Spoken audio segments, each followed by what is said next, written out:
The supply shuttle coasted silently between the moon and Earth, its engines no more than a whisper against the void.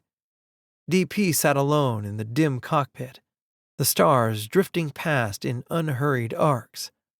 For the first time in memory, there were no alarms, no pursuit, no battles to win, only silence.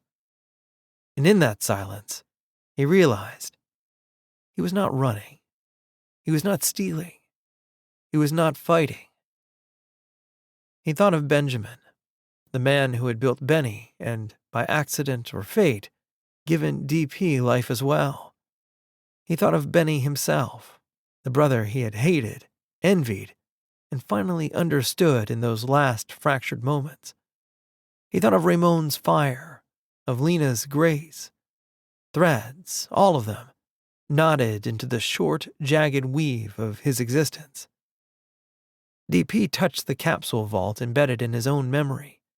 The fragments of Benjamin and Benny still pulsed there, faint and steady, like beacons refusing to go dark. And the microdot, that sliver of truth, proof that even chaos could be carried in something small enough to fit on the head of a pin. He asked himself, not for the first time, what came next. No more heists, no more pranks pulled on generals or ministers. He was rich enough to live 10 lifetimes in comfort. He was wise enough to know comfort had never satisfied him. But then what? What was left for someone who had cheated death, bent machines into loyalty, seen cities burn, and walked through wormholes? A thought stirred, thin and unsteady, but there. Purpose. Not conquest, not rebellion.